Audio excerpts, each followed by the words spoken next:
The wind arrives without warning. It tears through the open world in a blinding wave of white, lifting snow from the frozen ground and hurling it into the air like shattered glass. There are no trees to stop it, no mountains to break it. Only an endless expanse of tundra stretching to a horizon so far away it seems to bend with the curvature of the earth. The temperature has dropped far below anything life can comfortably endure. Beneath the snow, the ground is iron, permafrost, clinging to a force older than memory. The ice shifts and creaks under the pressure of the cold. A sharp crack breaks the silence, echoing across the plain like distant artillery fire. The sound spreads, absorbed by the vastness. For a moment, there is nothing but wind. Then, on the horizon, a line appears. At first, it is just a disturbance in the white, an imperfection in the symmetry of the snow and the sky. But it moves, slowly, relentlessly. A living fracture that cuts through the frozen world. Sound reaches us before forms, a faint rhythm, a muffled percussion carried by the wind, hooves striking hardened snow, thousands of impacts merged into a constant thunderous pulse. The line gets darker, bigger. From the swirling mist emerge bodies, broad-shouldered and wrapped in thick winter coats with frosted tips. Antlers trail back like frozen crowns. Breath bursts from dilated nostrils in great clouds that vanish instantly in the gale, a herd of caribou moving in unison. They don't run, they endure. Each step is deliberate, measured by exhaustion and hunger. Their hooves pierce the brittle crust, scraping away the lichens buried beneath the ice. The calves huddle against their mothers, their legs trembling as they struggle to keep up. The herd stretches for miles, but they are not alone. Parallel to the moving mass, the shadows follow the same rhythm. Grey figures glide along the edge of visibility, half hidden by the piled-up snow. Wolves, slender, patient. Their paws spread wide, moving across the surface. Their gaze fixed on weakness. They're in no hurry. They wait. A young calf staggers, its legs buckle briefly in the deep snow. It struggles to stand, but the pace of the herd doesn't slow. Survival here has no room for sentiment. It is brutally efficient. Above, a raptor circles ever wider, soaring through the icy air currents. Its piercing gaze scans the shifting sea below. In this place, even the sky hunts. The wind rises again, erasing the footprints almost as quickly as it leaves them. Life here is movement or death. There is no refuge. There is no forgiveness. Only distance to travel and predators that measure it with hunger. The herd advances into the unknown whiteness, an ancient journey carved into instinct, older than the ice itself. This is not a migration as a spectacle. This is migration as survival. Welcome to the Arctic tundra. The pack doesn't move out of curiosity. It moves because staying still means dying. Across more than 1,000 kilometers of untouched wilderness, caribou follow routes etched in memory and instinct. These trails are older than any map, older than any border. They stretch from the boreal forest to the Arctic coast and back again, winding through frozen rivers, windswept plains and valleys where storms gather like ambushes. Migration here is not a seasonal parade, it's a calculation. Behind every step there is hunger, beneath every step there is ice. The temperature drops below 40 degrees below zero. At that threshold, exposed skin freezes in minutes. Breath crystallizes in the air. Even sound behaves differently, sharp, brittle, as if the cold itself could shatter. The caribou lower their heads into the wind and keep walking. Their bodies are built for this. Hollow, protective hairs retain heat. Their wide hooves act like snowshoes in winter and like paddles on summer rivers. Their metabolism changes with the seasons, conserving energy when food is scarce. But adaptation is not immunity. Snow can bury the lichens they depend on. A sudden frost can seal the forage under an impenetrable layer of ice. When this happens, the herd weakens as a whole, and the wolves know it. Predator and prey are bound together here in a relationship as ancient as the tundra itself. The wolves don't attack randomly. They observe. They read the rhythm of the pack, a limp, a stumble, a pup that wanders too far from its mother, a pregnant female held back by the weight she carries. They test the edges. The chase, when it occurs, is not explosive chaos. It is a strategy. Wolves conserve energy by forcing their prey to run through deep snow, burning valuable reserves. They lead the pack toward uneven terrain or riverbanks where the path is treacherous. The caribou scatter, regroup, and charge again. Panic spreads through muscles and bones. The herd is safe, but only as long as you can keep up. Exhaustion becomes the silent predator. Every kilometer depletes the fat reserves accumulated during the brief Arctic summer. Every misstep risks a broken leg in a place where injury is a death sentence. Calves born into this world must learn immediately that there is no room for doubt. Above, the crows follow the movement, black silhouettes against the white. They do not participate in the hunt, but they understand its outcome. The journey continues. The forest gives way to open tundra. The horizon remains unattainable. Storms erase landmarks. The wind reshapes the land overnight. It is a migration devoid of romanticism. There are no safe corridors. There are no guaranteed arrivals. Only movement driven by necessity towards nutrient-rich birthing grounds, towards windswept ridges where the snow is thinner, towards a survival that must be earned again and again. In this vast and indifferent world, brute force is not enough. The tundra does not reward the strong, it tests the persevering. The herd moves through a landscape that at first glance seems empty. But emptiness is an illusion. This is the tundra, a vast, treeless plain that surrounds the top of the world. The word comes from a Finnish term meaning barren land. However, barren doesn't mean lifeless. It means exposed, unprotected, honest. Here the soil is trapped in permafrost, soil that remains frozen year-round, sometimes for tens of thousands of years. Beneath a thin, active layer that softens briefly each summer lies a base of ancient ice and compacted earth. It is a frozen vault of history, preserving roots, bones, and even remnants of long-extinct ecosystems. Trees cannot take root here. Their roots would hit the ice instead of the depth. Therefore, the terrain remains low and open, sculpted by wind and frost into gentle ripples and shallow depressions that fill with meltwater in spring. In winter, the tundra becomes a monochromatic world. The snow softens every contour. Rivers freeze, forming silent highways of ice. The sun arcs low on the horizon, casting long blue shadows that stretch across the plains like veins. In the farthest reaches of the Arctic, for weeks or even months, darkness reigns in a phenomenon known as polar night. The sun does not rise. The sky glows dimly at midday, then plunges back into an indigo hue. The cold intensifies. Temperatures plummet. The world shrinks to survive. Then slowly the Earth's tilt changes. The light returns. Summer in the tundra isn't gradual. It's explosive.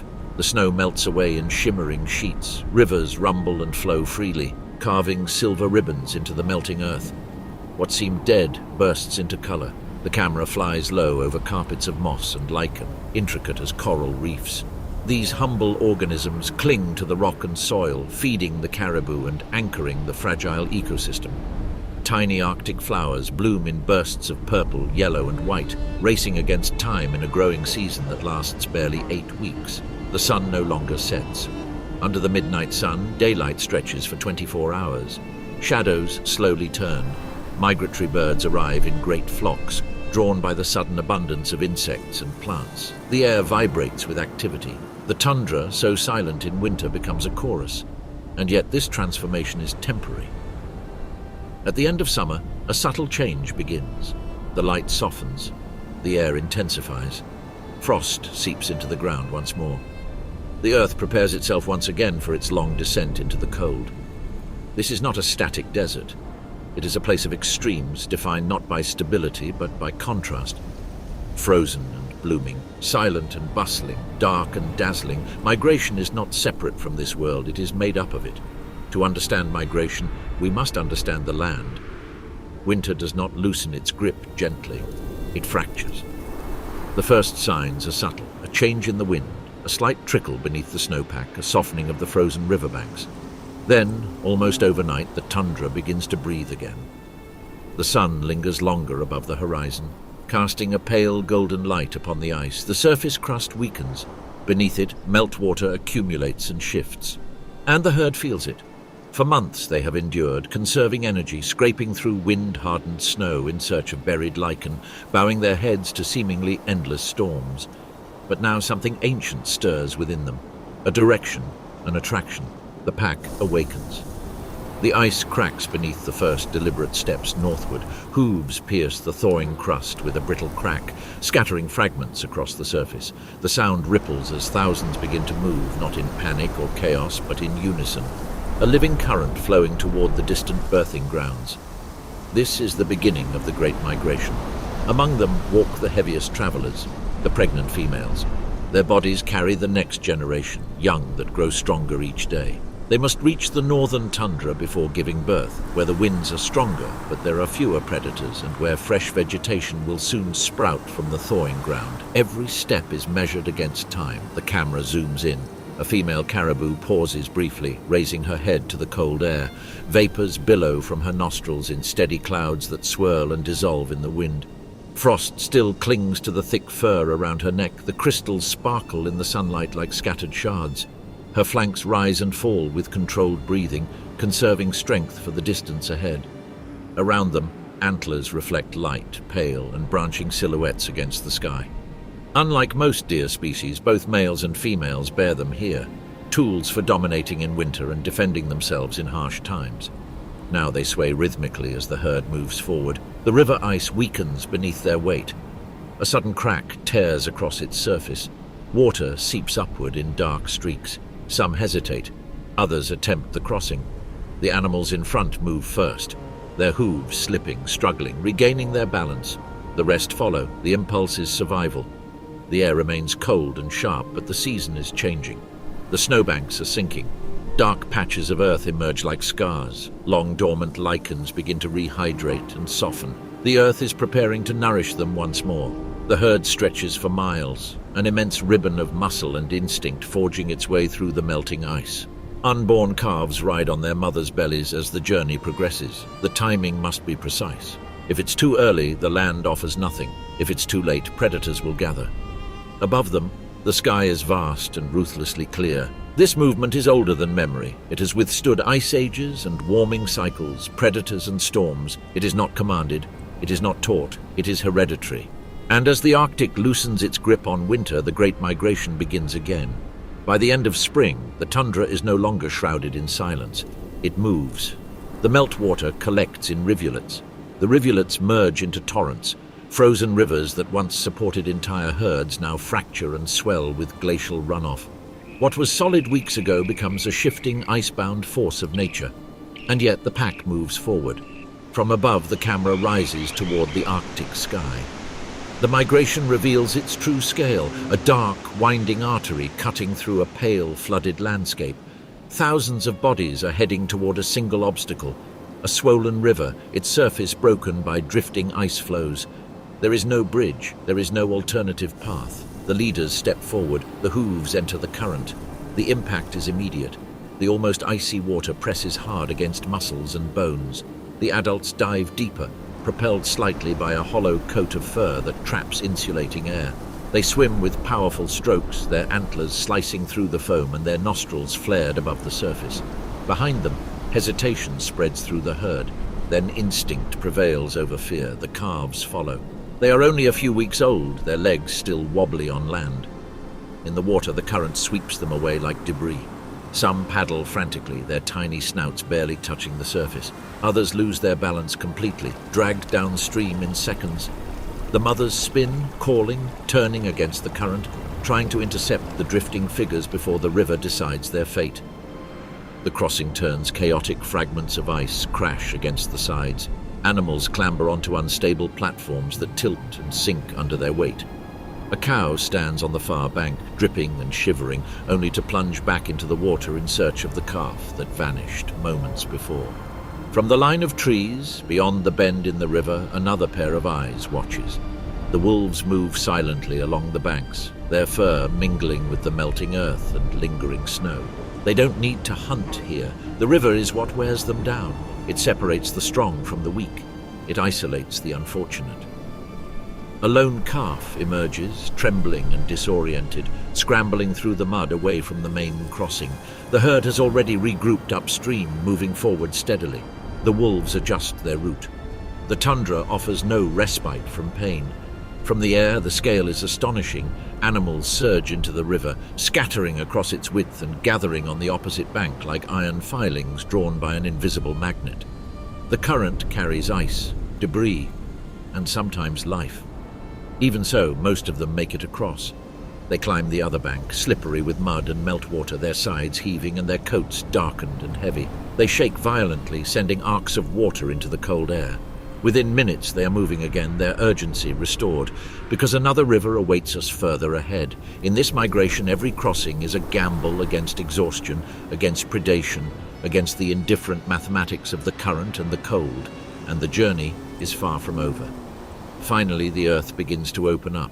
The herd crests a low ridge, and beyond lie the northern calving grounds, a vast windswept tundra where the snow melts first and new shoots push through the thawed ground.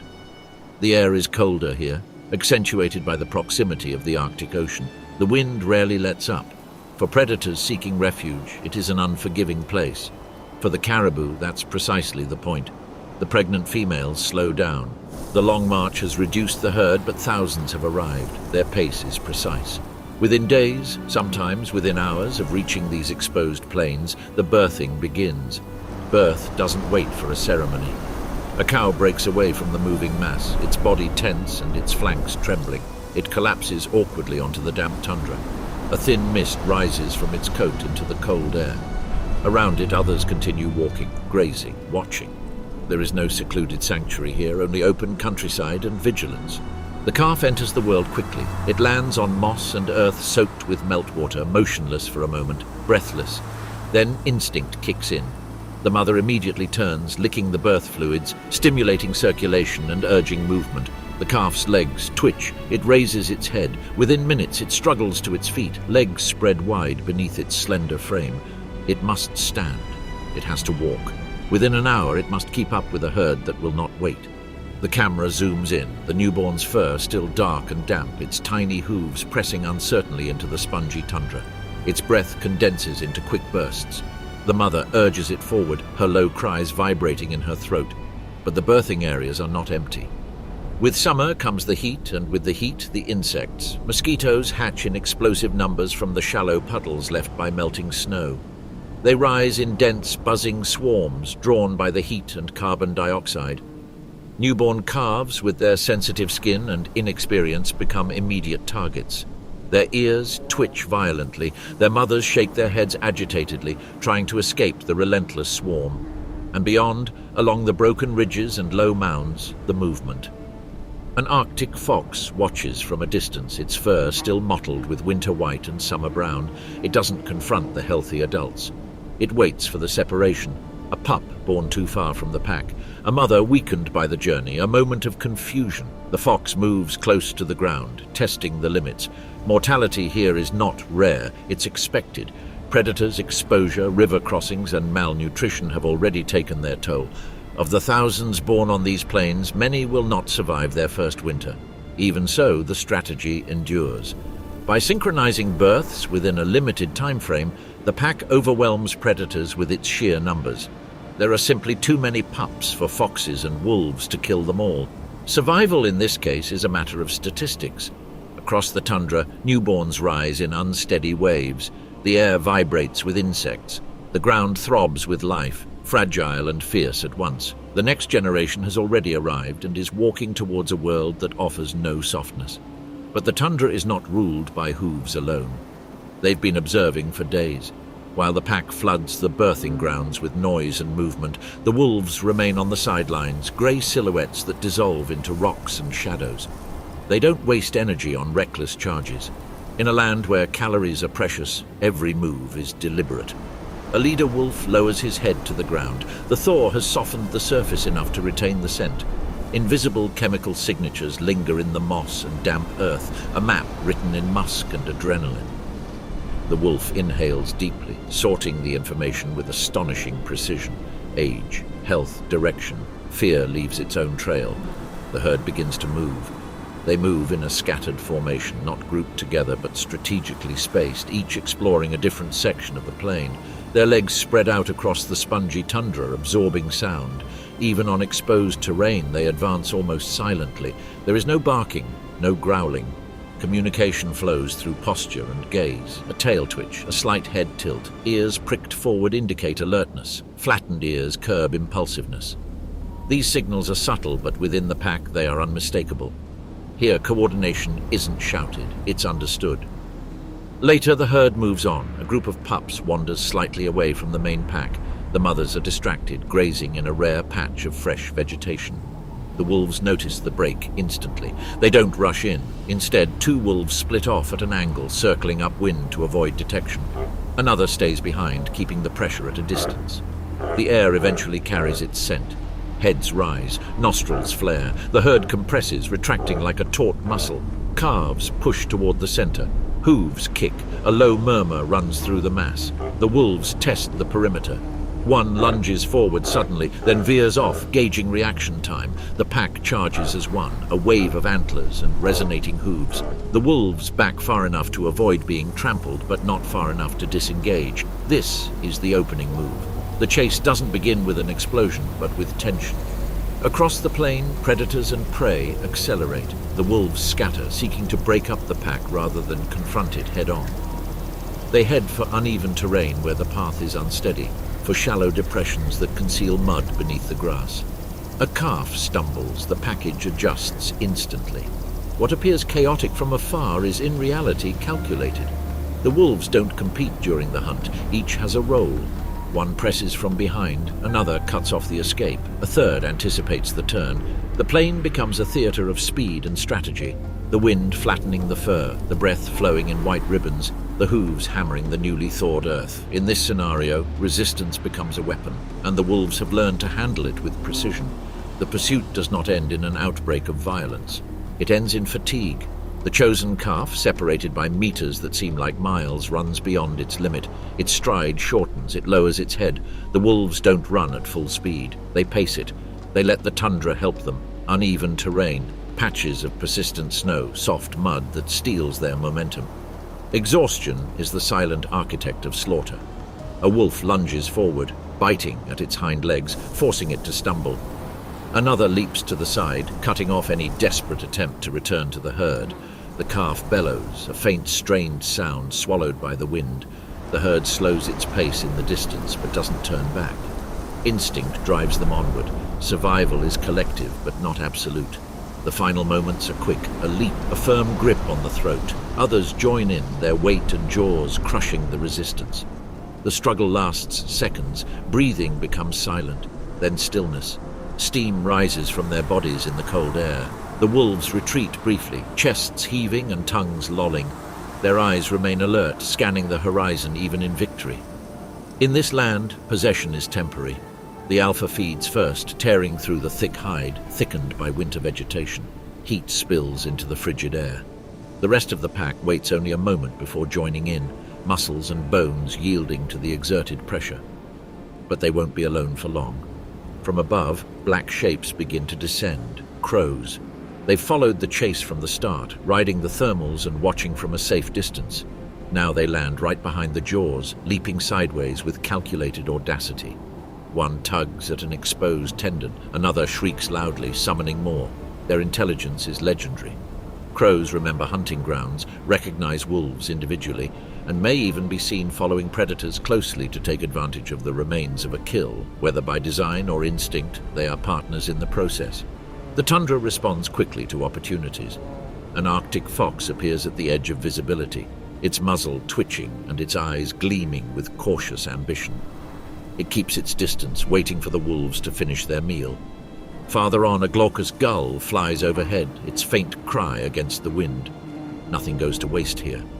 Within hours, the corpse will decay. Within days, only scattered bones and dark earth will remain. Nutrients return to the soil, insects gather. Life feeds life in an uninterrupted exchange. The wolves finish, their muzzles stained, their ribs no longer visible beneath their taut fur. They raise their heads and look once more at the distant pack, now on the move, now reforming its formation. The cycle restarts. Because where wolves follow the packs, others follow the wolves. The killing is never the end of the story, it's an invitation. Long after the wolves have departed, the tundra continues its silent rendezvous. The first to remain are the crows. Glossy black against the pale horizon, they hop confidently closer, tilting their heads to survey what the wolves have left behind. A crow grasps a frozen tendon and pulls. The tendon resists, stiff with cold, but persistence triumphs. With a sharp snap, it is free. The bird throws back its head and swallows, then croaks, a guttural croak that echoes across the plain. Others respond. Crows are more than scavengers. They are observant, opportunistic, and strategistic. Their memory spans seasons. They remember where wolves hunt successfully. They remember which individuals tolerate their presence. In some regions, they have been seen deliberately following packs, guiding them with their aerial perspective toward potential prey. Intelligence here is a survival trait as sharp as any tooth, but they are not alone in their patience. At the edge of the landscape, almost invisible among the mottled snow and exposed tundra, waits an Arctic fox. Its fur changes with the seasons, the winter white giving way to earthy browns. Its ears twitch with every movement, calculating distance and risk. The fox doesn't directly challenge the wolves. It understands the hierarchy. Instead, it studies their feeding patterns. The wolves gorge themselves and then rest. When they get up and move away, the fox cautiously advances step by step. A pause, a glance at the horizon, then it lunges inwards. The fox tears off small pieces quickly and efficiently, retreating between bites. Its strategy relies on timing, not strength. A carcass that fed a pack can feed a single fox for days if handled carefully. It stores fragments in shallow burrows, covering them with snow or moss, creating a network of hidden caches scattered throughout its territory. At the top, pale shapes descend, forming arches. Glaucous gulls land en masse near the wreckage, their white and grey plumage blending with the lingering patches of snow. Unlike crows, they fight openly, flapping their wings and calling in sharp, insistent cries. They probe the soft tissues, their eyes constantly scanning for threats. The tundra is a parliament of hunger. Then, from the distant ridge, something bigger appears. A glutton approaches close to the ground, with broad shoulders and a determined stride. Its reputation precedes it. Compact yet immensely powerful, the wolverine possesses jaws capable of crushing frozen bones. It doesn't rush. It rarely needs to. Few animals dare to challenge a determined wolverine. The crows take flight first, circling the area. The fox retreats instantly, disappearing behind a mound of thawed earth. Even the seagulls retreat. The wolverine lowers its head to the carcass and feeds with mechanical concentration. Its muscles tense beneath the thick fur as it tears through the skin that had withstood smaller scavengers. When it is satiated, it does something extraordinary. It grabs what's left, a section of rib and spine that weighs almost twice its own weight, and begins to drag it away. Step by step, he drags the prize across the tundra. The snow and earth churn under his effort. The journey can stretch for hundreds of meters to a secluded hiding place, perhaps under an overhanging rock or in a hollow where the wind masks the scent. In a landscape where fresh prey is unpredictable, possession of leftovers can determine survival during weeks of scarcity. The camera zooms in very close. What began as a simple hunt has become a communal event. Nutrients are distributed through the layers of life. Wolves thin the pack.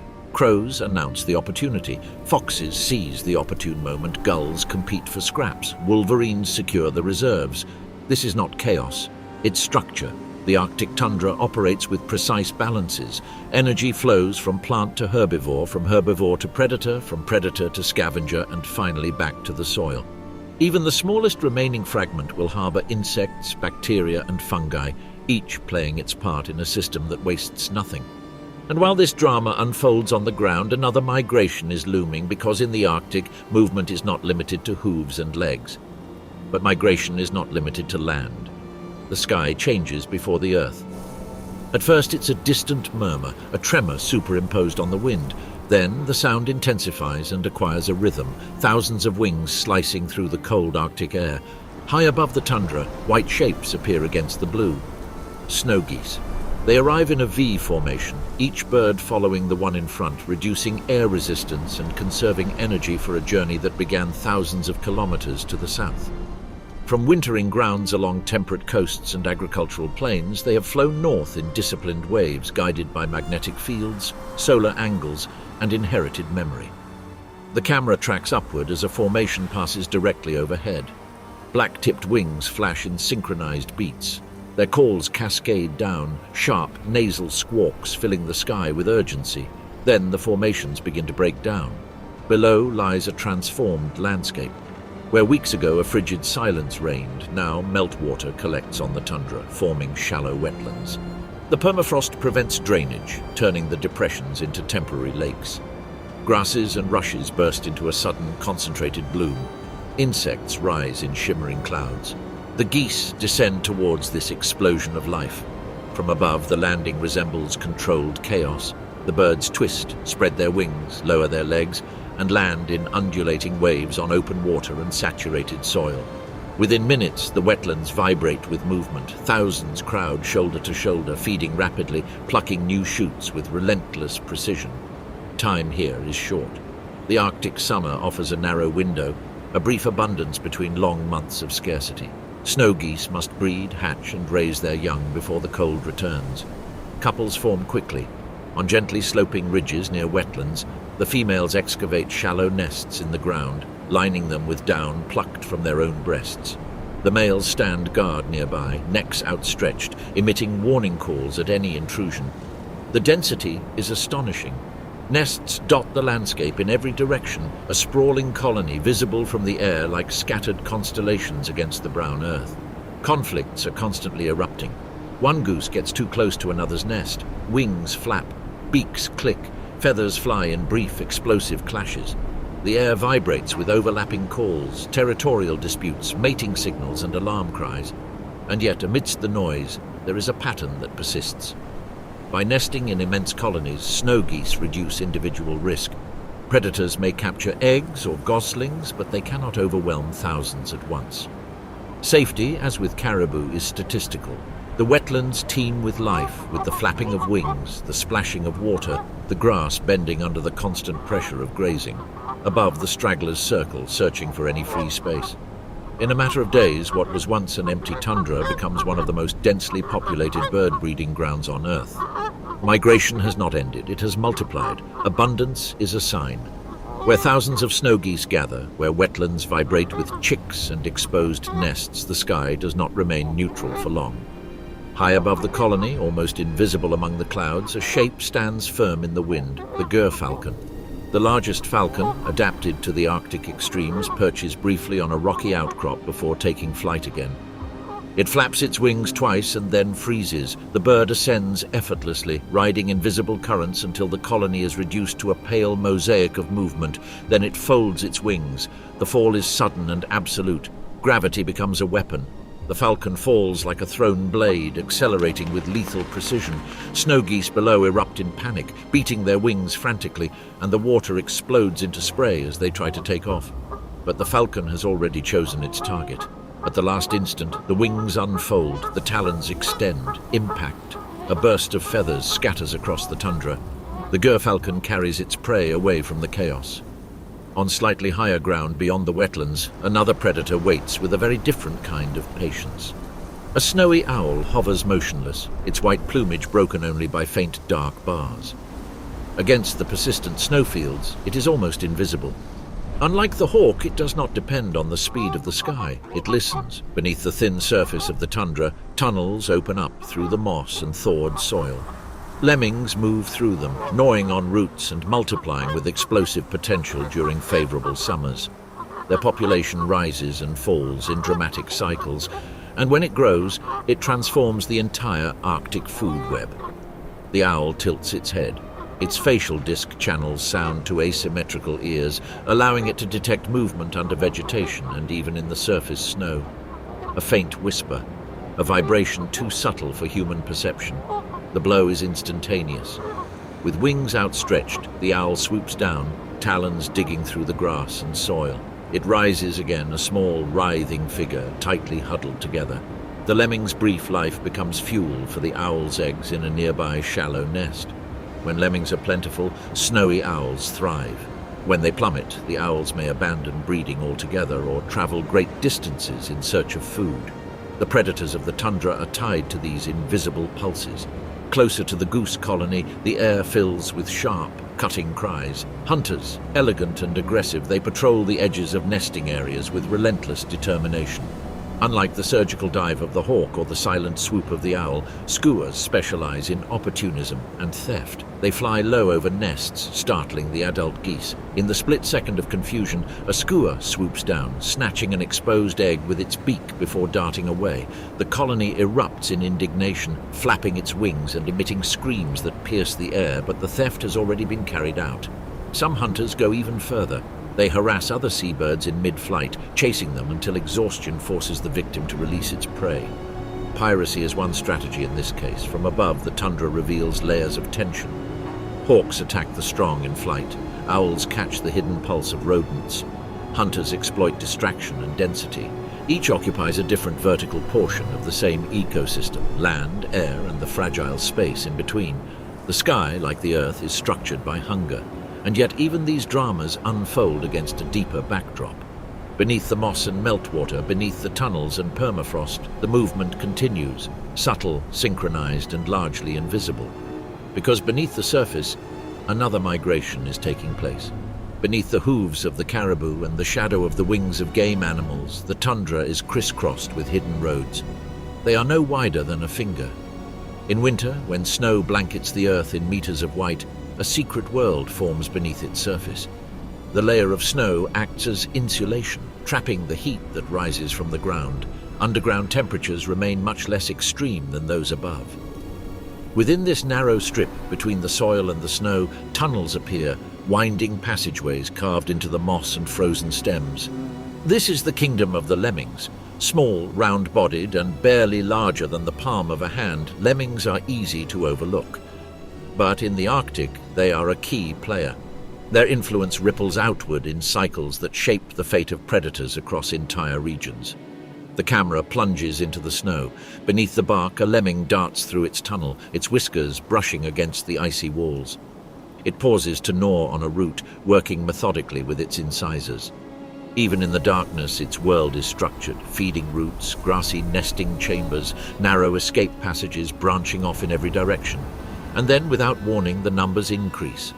Lemming populations don't grow gradually. Under favorable conditions, such as thick insulating snow and abundant vegetation, they develop rapidly. Females can reproduce within weeks of birth, resulting in multiple litters in a single season. Within months, what began as dozens becomes hundreds, then thousands. Above, the tundra may appear unchanged, but below it pulsates and multiplies. Over time, space shrinks, food dwindles, pressure increases. This is where myth enters history. For generations, lemmings have been seen as creatures driven by a blind instinct to hurl themselves off cliffs in a mass suicide. It's a captivating image, a symbol of irrational frenzy, but it's not reality. Lemmings migrate during peak population years. They disperse in search of new territories when the density becomes unsustainable. They cross rivers. They traverse exposed terrain. In the chaos of the movement, some drown, others fall. Predators take many. But there is no collective madness. There is only ecological necessity. The camera returns to the surface. Summer has arrived. The snow tunnels collapse into open pastures and the lemmings emerge into the daylight. Now they move cautiously, weaving through rushes and low bushes. Every step carries a risk. On a nearby mound, an Arctic fox freezes halfway up. Her ears twitch independently, catching a faint whisper in the vegetation. She lowers her body to the ground, her muscles tense. The tundra falls silent around her, a touch of grass. The fox pounces. The snow explodes as it plunges headfirst, its front paws piercing the thin layer. For a moment, only its hindquarters and tail are visible, writhing with effort. Then it breaks free, its jaws clamped around a small, twisting figure. During peak lemming seasons, fox dens overflow with pups. Snowy owls lay larger clutches. Even stoats and weasels expand their territories. Predators synchronize their breeding with the rise of this small herbivore. When lemmings crash, and they always do, the silence is profound. Owls abandon their nests. Fox litters dwindle. Some predators starve or migrate south in desperate search of food. The ripple effect spreads through the food web, impacting species that never come into direct contact with a lemming. From above, the vastness of the tundra hides these microscopic dramas, but its balance depends on them. The migration of lemmings isn't measured in thousands of kilometers like that of caribou. It's measured in changes in density and pulses of abundance and scarcity.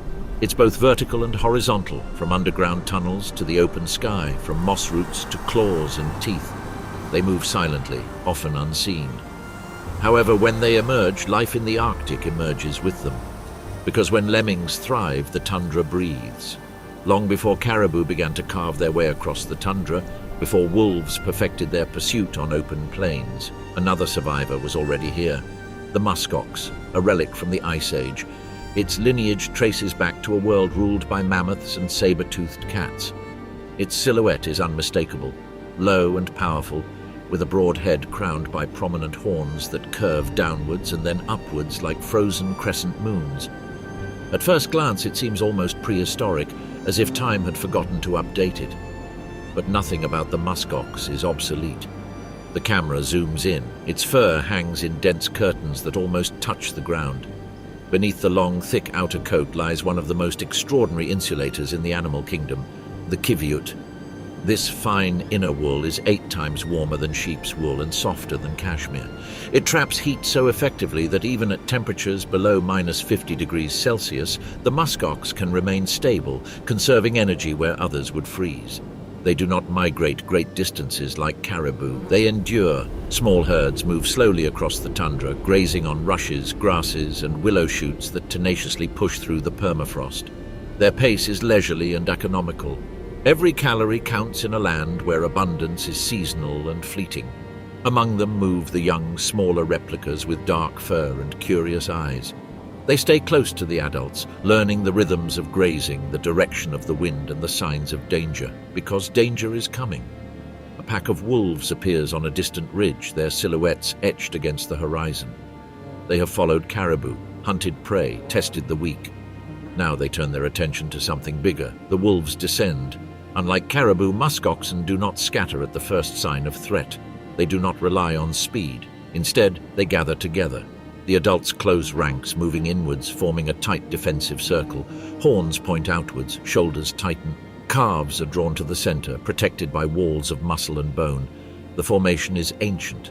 It once repelled predators much larger than wolves. The wolves test it cautiously. One circles, searching for weak points. Another feints to the flank, hoping to cause panic. The muskoxen respond in unison, circling smoothly, their horns following the movement like coordinated artillery. A wolf lunges too close. An adult charges with astonishing strength, horns lowered. The wolf veers at the last second, narrowly avoiding a goring that could have shattered its ribs. The message is clear. This is not prey that flees blindly. The wolves regroup, wandering, calculating. They look for an opportunity, a calf that strays too far, an older wolf that limps, a crack in the pack. But the circle remains. The minutes stretch into an hour. The energy shifts from the hunter to the prey. Wolves cannot afford to be injured here. A broken limb in the Arctic is fatal. Finally, the pack retreats, disappearing into the landscape in search of easier opportunities. Muskoxen stay together long after the wolves disappear. Only when certainty replaces tension do they loosen their formation. The calves cautiously return to the open field, nuzzling their mothers. The wind sweeps through their thick coats, rippling the long outer fur like flags in an icy gale. They resume grazing. Their strategy is not movement, it's resilience. While caribou cross continents and birds connect hemispheres with their wings, musk oxen remain rooted to this land. They survive not by escaping the brutality of the tundra, but by facing it head-on. They are monuments of resilience in a landscape that tests every organism against the cold and scarcity. And in the Arctic, that is also a form of migration, not through distance but through time. Not all giants travel. Far from the inland birthing grounds where the tundra gives way to the fractured ocean, another hunter waits silently. Sea ice stretches to the horizon, a shifting mosaic of white sheets separated by veins of dark water. It is not solid ground. It is a living surface, forming and breaking apart with currents, wind, and temperature.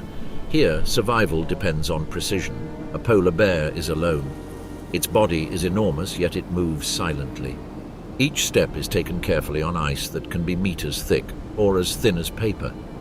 Beneath its fur, which appears white but is actually translucent, lies black skin that absorbs what little heat the Arctic sun provides.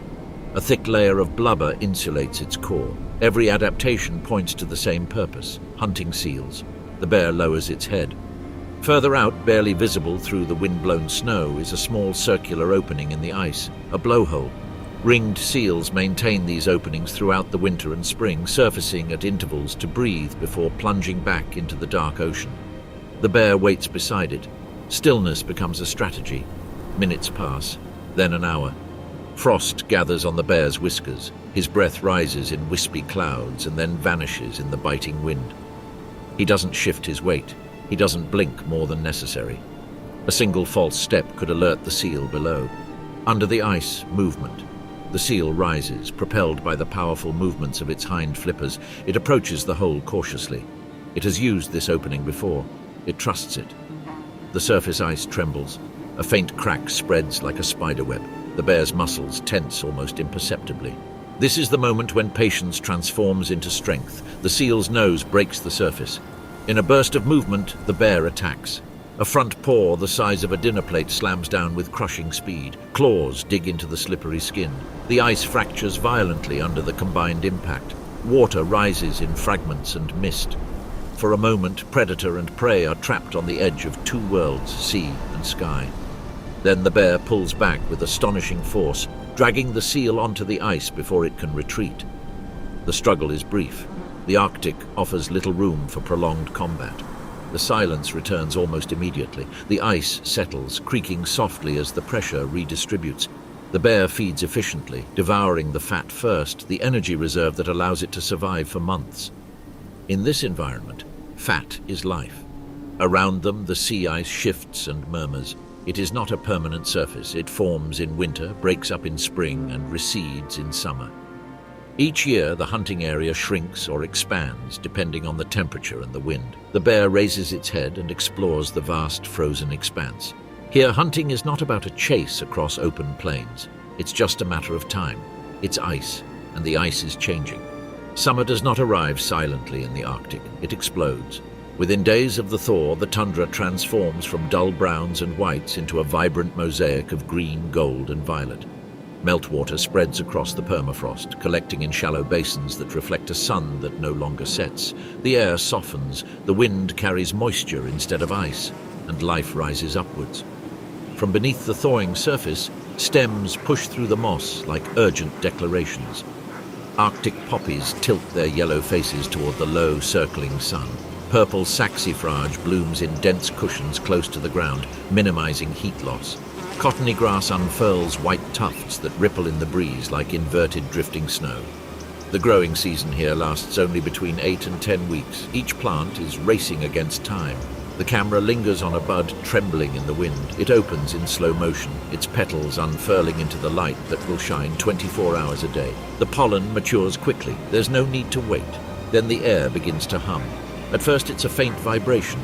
Then it intensifies until it becomes a sound that seems to fill the entire horizon. Mosquitoes. Billions of them hatch from the countless pools left by the melting ice. Each female seeks blood, a source of protein to develop her eggs. Their time coincides precisely with the arrival of the large mammals. The caribou sense it before we see it. Heads jerk up, ears twitch, tails thump at flanks.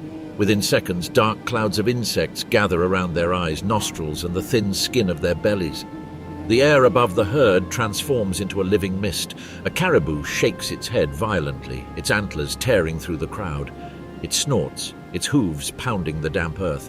Another suddenly bolts forward in a frantic dash, not from the predator, but from the torment.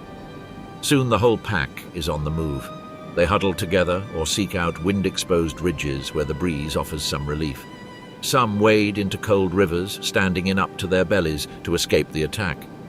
Others run across open terrain, expending precious energy simply to escape relentless wings. For the young, already weakened by river crossings and predator pressure, insects are more than just a minor irritation. Blood loss and stress can tip the scales toward mortality, but even this frenzy plays a role. Insects are food. Arctic birds gorge themselves on them. Fish swim up the meltwater streams to nibble at the fallen carcasses, and hovering low above the flowers are creatures uniquely adapted to this season of such limited abundance. An Arctic bumblebee perches heavily on a glossy flower, its body covered in insulating hairs. Unlike many insects, it can generate internal heat by vibrating its flight muscles, allowing it to remain active in frigid conditions that would immobilize others. It moves deliberately from flower to flower, collecting pollen pellets with its shiny legs. In slow motion, as the bee ascends, a cloud of golden dust rises into the air, suspended for an instant before settling on the neighboring petals. Fertilization in motion. Life multiplying under the eternal light of day.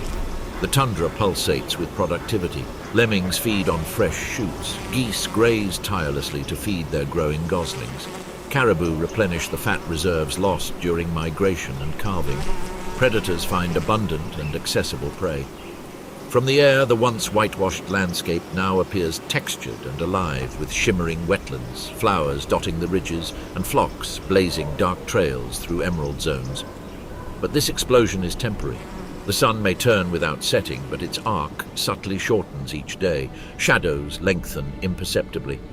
The first hints of red filter through the leaves. Beneath the surface, the permafrost remains frozen, waiting.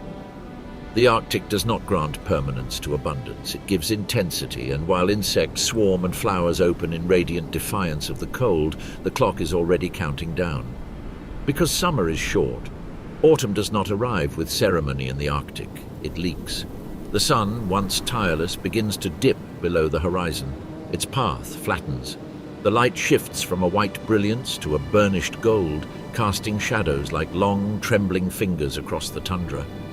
The days grow shorter, not drastically at first, but noticeably so. The rhythm changes, the pulse slows. The plants respond immediately. The green mosaic of summer transforms into amber and rust. Dwarf birch leaves gleam golden. Arctic willow turns red, mosses darken. From above, the tundra resembles a vast shimmering tapestry with intertwined rivers crisscrossing coppery plains, lakes reflecting an ever-coldening sky. It's lovely. It is also a warning. The caribou feel it in their bones. The bulls, once thin from the late summer rut, now move with renewed purpose. Long ago they lost the velvet of their horns, leaving behind hardened, sharp and formidable antlers. Now they clash more frequently, their horns colliding with hollow cracks that echo across the open field. They must establish their dominance before winter strips away all that is superfluous. The flocks are shrinking. Some youngsters never recovered from crossing rivers. Others fell prey to wolves during the insect-induced summer chaos. Some simply didn't grow fast enough to survive the constant energy demands of movement. Their absence is subtle at first, a gap in the formation, an unseen silhouette among the crowd, but the spaces are piling up. Predators have thrived. The wolves now move with heavier bodies, their ribs no longer visible beneath the thick winter fur. The pups born in spring have become skilled hunters, learning the choreography of the chase. They test the pack's flanks with greater boldness. A stumble, a delay, a moment of confusion. That's all it takes. A chase erupts across the golden plain. Dust and frost are scattered beneath the clatter of hooves. The wolves fan out, leading the way instead of attacking directly. They isolate a young caribou, not the smallest or the strongest, simply the one that falters by half a step too much. The distance is getting shorter. The tundra, a silent witness, absorbs the sound. Predators must fatten up now. The window of opportunity narrows every day. Arctic foxes store meat in shallow pits that will soon freeze over completely. Snowy owls, laden with summer successes, perch on mounds in search of one last surge of lemming activity before the sub-Nivian world seals itself beneath the snow. Even bears feel a sense of urgency. Those who hunted seals on the sea ice retreat inland as the ice fractures and reforms unpredictably. They forage for berries wherever they can, scavenge wolves from their carcasses and conserve energy. Fat is insulation, fat is survival. The caribou begin to turn south, neither panic nor chaos. In a slow and collective decision shaped by an instinct older than ice itself. Their movement is quieter now. The calves that survived the summer are taller and stronger, but their steps look weary. Their muscles ache after months of movement. The herd no longer stretches endlessly across the horizon. It flows in narrower bands. Frost crystals form overnight on the riverbanks. Shallow pools are covered with fine ice that cracks under hooves. The wind picks up, carrying a metallic scent, and winter is fast approaching. One morning, the first snowfall arrives. It's light, almost tentative. The flakes drift sideways with a wind that has regained its grip. They melt upon contact with the still warm earth, disappearing into the ground. But the signal is clear. Days later, another snowfall comes, thicker, clinging to fur and grass alike. The golden tundra darkens beneath white veils. Traces remain imprinted in the dust. Wolves, foxes, caribou, stories written and quickly erased. Exhaustion takes hold of the survivors. A cow pauses longer between steps. A bull lowers his horns, his breath steaming in the cold. The calves now walk close to their mothers, conserving warmth and courage in their proximity. Migration is not a triumph. It is resistance. Each surviving individual carries with them the invisible arithmetic of the year: calories gained, blood lost, ground covered, risks overcome. The landscape has tested them at every stage: river currents, swarms of insects, predators, and an unforgiving distance. Those who remain standing are not the strongest in a simple sense. They are those whose rhythm aligned, whose decisions, conscious or instinctive, favored probability. Evolution is not sentimental, it is statistical. The sun continues to retreat. The midday light now resembles what was once afternoon. The horizon is briefly tinged with orange before giving way to a blue shadow. The nights grow longer, colder, more absolute. The birds are gone. The geese left in ragged flocks weeks ago, calling in the thin air. The wetlands are silent. The insects disappear almost overnight. Their brief reign is over. Follow the caribou's path. Behind them, the predators watch, calculating. The wolves will follow as long as they have the advantage. The foxes keep track. The crows circle overhead, patient and observant. Another calf trips. Another gap forms. The snow deepens. The wind forms snowdrifts on the hard ridges. The herd advances, smaller, more compact, more silent. And then, one afternoon, under a sky that shines dimly with the last glimmers of the sun, the tundra falls silent. The caribou are silhouettes against a horizon that no longer shines but is tinged with indigo. Frost clings to their muzzles. Their breath rises in synchronized clouds. Above them, the light fades completely. And then, darkness. When the sun finally retreats for months, the Arctic does not sleep. Darkness descends with a stealthy certainty. Days are not measured by light, but by the faint glimmers reflected on the ice and snow. Temperatures plummet to -50 degrees Celsius. The wind is relentless, whipping across the open plains, carving out snowdrifts, marking every exposed surface with frost. Breath freezes instantly, coating snouts, whiskers, and eyelashes alike. Even so, life persists.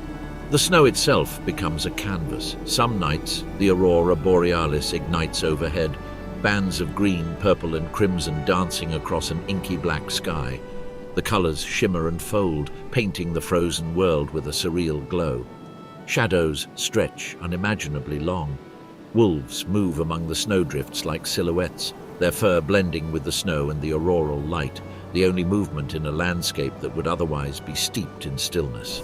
Below, in shallow burrows, Arctic hares huddle together. Their thick, blindingly white fur makes them almost invisible silhouettes against the snowy tundra. Their muscles tense with every gust of wind. Even a small misstep could attract the attention of a predator or force an expenditure of energy that threatens their survival. They nibble at preserved stems and roots, measuring each bite and counting every calorie. Elsewhere, the ptarmigan adapts to the darkness and the cold. Its feathers, already transitioning from summer brown, have turned white, perfectly camouflaging it against the snow. They move cautiously, their wings slightly raised to avoid contact with the ice, scratching the moss and lichen with sharp talons, aware that every movement is observed and every sound amplified by the stillness of the air. Predators have also adapted to the absence of light. Wolves rely on keen hearing, tracking the faintest creak of ice or the slightest thump of a hare moving across the snow. Their eyes, adapted to the low light, catch the glimmer of movement as the aurora paints fleeting flashes across the ground. Every step is deliberate, energy conserved but ready to be released at the precise moment. The ecosystem persists in a delicate balance. Lemmings burrow tunnels beneath the snow, oblivious to the darkening sky, continuing their tranquil cycles. Their movements extend upward. Foxes emerge to take advantage of the occasional weakness in the snowpack, while owls perch silently, awaiting any sign of activity on the surface. Crows, though scarce in the polar night, occasionally streak across the horizon, scavenging the remains left by more opportunistic predators. Even the caribou endure. In scattered herds, they move slowly and deliberately. The snow is deeper now, and their antlers, once weapons in mating displays, are tools for parting snowbanks and testing the crusted ice. Every step is a negotiation with the frozen world. Fatigue, hunger, and cold press in from all sides. The aurora pulses overhead, a reminder that Arctic darkness is never absolute. Reflected light illuminates textures, rippling snow, jagged ice ridges, and distant mountain silhouettes softened by moonlight. Shadows shift with every gust of wind. It is a world where vision is limited but perception is heightened. Sound, smell, vibration, these senses dominate. This is survival measured with patience. In the Arctic night, haste is dangerous. Energy lost in the pursuit of fleeting comfort can be irretrievable. All species, predator and prey, have internalized this rhythm. Movement is calculated. Hunting is deliberate. The search for food is precise. Shelter, warmth, camouflage, all are tools wielded with an awareness honed over generations. Even beauty has its uses. The dawn, the moon's reflection on the frost, the glint of ice, these are all signs of the snow's condition, the wind's direction, and safe travel roads. Life interprets these signs as instinctively as it interprets smell or sound. The night seems endless, but every creature carries within it the map of survival. Where to take refuge, what to eat, when to move, when to rest. Every adaptation, every nuance of behavior is the product of mill from hare to ptarmigan, from wolf to raven. The Arctic night is a crucible, Enya of extreme selection. From hare to ptarmigan, from wolf to raven, the Arctic night is a melting pot. Only those perfectly attuned to its demands survive. The dawn twinkles once more, stretching ribbons of light across the tundra.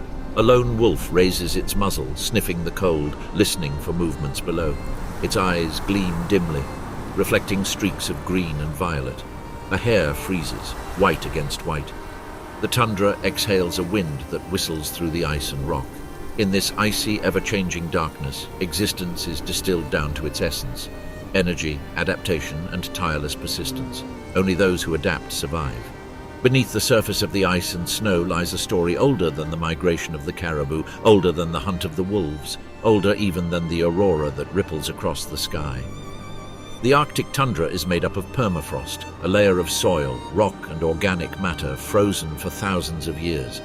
In some regions, it extends hundreds of meters deep, a permanent record of climate and life, a frozen ledger spanning centuries. Ice cores extracted from this soil reveal pollen, soot, and even entire plant fragments, preserving traces of long-vanished ecosystems. Through painstaking examination, scientists trace changes in temperature, wind patterns, and species distribution over millennia, a slow-motion history etched in the ice. But permafrost is not inert. It has living potential. Frozen within it lies an astonishing reservoir of carbon locked in plant matter, peat, and organic detritus. Some estimates suggest that Arctic soils contain almost twice as much carbon as the atmosphere. It is a vast reservoir, stable for centuries yet vulnerable. When thawing occurs, whether gradually due to seasonal warming or abruptly during heat waves, microbes awaken and begin to break down this material, releasing greenhouse gases. The frozen past, once a vault, could become an engine of climate change. Life in this frozen landscape has developed extraordinary solutions. Fish under the ice, for example, survive temperatures below the freezing point of blood plasma. Their secret, anti-freeze proteins, molecular inhibitors that prevent ice crystals from forming in cells. These proteins are precise and delicate, an invisible armor against the Arctic cold. Mammals also possess adaptations that defy the cold. Wolves and foxes have insulated paws with dense fur, which distributes their weight across the snow and prevents heat loss. Caribou have hollow hairs, a network of air pockets within each strand that trap heat and keep the animal afloat in deep snow. Musk oxen, with their kiviot undercoat, withstand temperatures that would freeze most creatures in minutes. Birds, such as ptarmigans, fluff up their feathers to create insulating layers of air, changing color with the seasons not only for camouflage, but also to conserve energy. Even insects precisely time their emergence to take advantage of fleeting warmth, some producing glycerol and other natural antifreeze to survive when ice still clings to the ground. From above, satellite images reveal patterns invisible to the naked eye. Rivers, etched into the permafrost, slowly shift over the years. Vegetation cycles pulse in concentric rhythms, and the seasonal expansion of ice creates a mosaic of shifting habitats. Time-lapse images of thawing ground show the tundra breathing, the collapse of ridges and mounds, the expansion of lakes, and the formation of streams where meltwater accumulates. Ice cores, sediment samples, and aerial surveys offer editors a palette of images, where each frame demonstrates both the fragility and resilience of this frozen expanse. Water itself becomes a canvas of extremes. Rivers swell suddenly with melting snow, only to freeze again within weeks. Lakes sparkle in summer before hardening with early snowfall. Wildlife takes advantage of these rhythms. Fish navigate beneath the shifting ice, while predators learn the precise windows of opportunity to hunt. Even the microbial communities of soil and water demonstrate specialization. Some survive in brine channels within sea ice, others awaken only when the permafrost thaws, performing ecological work that sustains higher life. Every adaptation, every strategy, every survival tactic is calibrated to the extreme. It's a world measured in fractions of a degree of temperature, millimeters of snow, minutes of daylight, or its absence.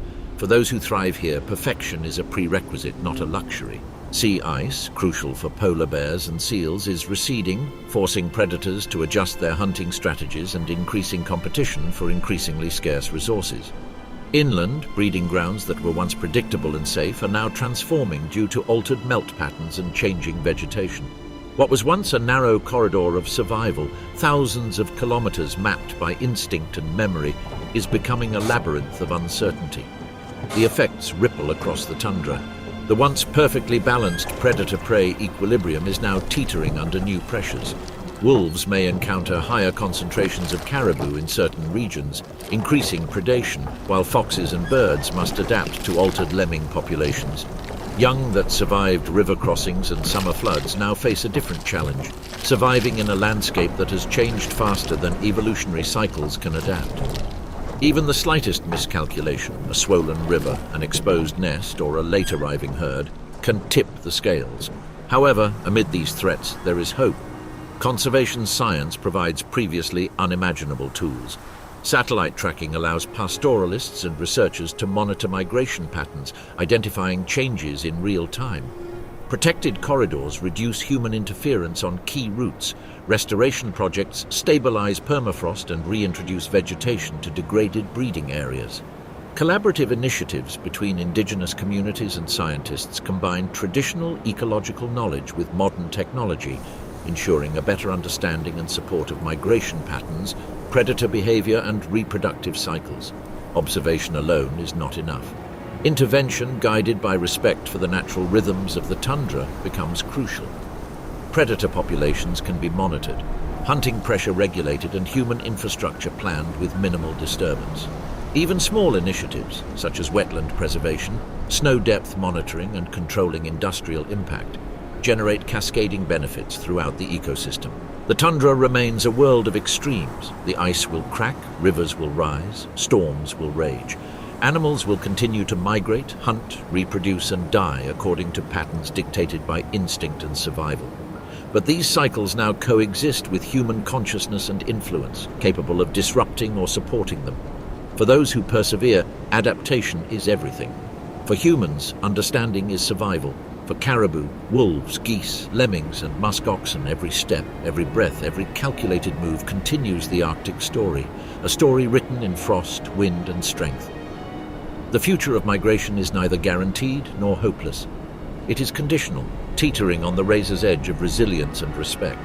If the corridors are protected and the rhythms respected, the pulse of the tundra continues. If neglected, the cycle falters. From above, the tundra appears unchanging. Endless white plains, dotted with moving herds, meandering rivers, and flapping wings. But beneath the surface lies fragility, the delicate architecture of life built over millennia. Its survival depends on those who move with it, not against it. The Arctic teaches us a harsh lesson. Resilience is earned, not given. Life here demands awareness, strength, and balance. Those who fail, crumble. Those who adapt, survive. The tundra does not forgive weakness, but it rewards balance.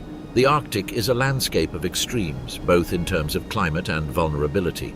Beneath its frozen surface lies permafrost, a carbon-rich reservoir that has remained stable for millennia. Today, rising temperatures threaten to release this reservoir. As the permafrost thaws, organic matter decomposes, releasing greenhouse gases such as methane and carbon dioxide. These emissions accelerate global warming, creating a particularly pronounced feedback loop in polar regions. The consequences are far-reaching, affecting not only local ecosystems but also climate systems across the entire planet. Human presence exacerbates these natural processes, often in subtle ways. Infrastructure projects, pipelines, roads, and research stations fragment habitats, altering migratory routes and wildlife movement patterns. Even carefully designed projects introduce barriers that can disrupt centuries-old behaviors, from caribou grazing paths to predator hunting grounds. Shipping routes, increasingly accessible due to shrinking sea ice, introduce noise pollution that impacts both marine and terrestrial environments. Marine mammals, birds, and even fish experience behavioral changes in response to these intrusions, while humans gain access to previously isolated regions. The Arctic doesn't respond with a sudden collapse, but rather with measurable changes over time. Scientists describe this as climate velocity, the speed at which temperatures and conditions change across different landscapes. And yet, this ancient system is not immune. Permafrost thaws at an accelerated pace with global warming. The ice melts sooner and refreezes later. The release of carbon alters local plant growth patterns, which ripples outward and affects herbivores and predators. Even the most refined adaptations could soon be challenged by a force older and greater than caribou, wolves, or migratory birds themselves. But a new force is entering the tundra. For millennia, humans have traversed the Arctic not as conquerors but as participants in its rhythm. Indigenous communities such as the Sami, Nenets, Inuit, and others have forged their lives in harmony with the extremes of the tundra. Their survival depends not on domination but on keen observation, inherited knowledge, and careful timing. Families track their herds, predict weather changes, and understand the subtle language of snow, ice, and wind. Reindeer herding, a practice as old as memory itself, mirrors the great migrations of wild ungulates, seasonal movements, selective breeding, and dependence on both natural forage and careful human management. These communities coexist with predators, adapt to short summers, and anticipate brutal winters. They build shelters that withstand blizzards, craft clothing from hides that rival the insulation of musk oxen, and extract resources without depleting them. In this landscape, humans are just one more element in the intricate web of life, subject to the same pressures that govern all species. However, the modern Arctic is not immune. Roads and temporary settlements reach farther than ever before. Oil and gas exploration penetrates deep into the permafrost, extracting energy that once lay dormant beneath the ice and tundra. Industrial machinery tears apart fragile soils, leaving scars that could take decades to heal. Shipping routes open up as the ice retreats, bringing global trade into waters that were once impassable for most of the year. Increased traffic introduces noise, pollutants, and the risk of collisions with marine wildlife. Even small changes have a ripple effect. An oil pipeline alters snowpack patterns. A cleared trail disrupts caribou migration routes. Meltwater patterns change subtly but significantly. Where ice once locked predators and prey in predictable cycles, melting ice and erosion create uncertainty. Migration routes, timing, and breeding success are all affected. However, resilience exists. Herders and indigenous communities are adapting. Seasonal practices are changing. Knowledge of wind patterns, ice thickness, and predator behavior is becoming increasingly crucial. Traditional techniques are being combined with modern technology. GPS tracking of reindeer, weather satellites, and communication networks are enabling humans to anticipate hazards and minimize their impact. Some research stations maintain a minimal ecological footprint, monitoring wildlife and the climate while respecting the delicate balance that sustains the Arctic. The vast and ancient tundra has always endured cycles of abundance and scarcity. Human presence introduces new pressures, but also fosters observation, study, and a growing awareness of its fragility. There are still tranquil corners where the earth breathes freely, where caribou cross frozen rivers unchallenged by machines, where snow geese soar in unbroken flocks, and where predators hunt beneath auroras that have danced for millennia. The juxtaposition is striking. On one hand, centuries of human survival demonstrate adaptability and profound understanding. On the other, industrial expansion, climate change, and global interconnectedness are accelerating processes the Arctic has never before experienced.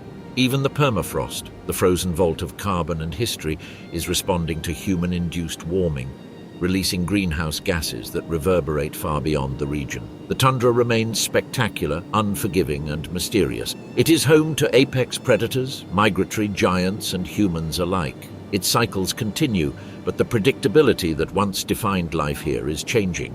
Patterns that have endured for thousands of years, migrations measured in lives, predation synchronized with the thaw, births timed with the emergence of insects, now face a variable force that cannot be read solely in the wind or the soil. Migration, which once defined eternity, now faces uncertainty. The Arctic has endured for millennia, sculpted by wind, ice, and the ceaseless cycles of life and death. Caribou have roamed its plains for tens of thousands of years, predators have hunted with precision honed over generations, and migratory birds have timed their arrival to coincide with the brief burst of summer abundance. Every movement, every adaptation, has been calibrated for a world of extremes, but the patterns are changing.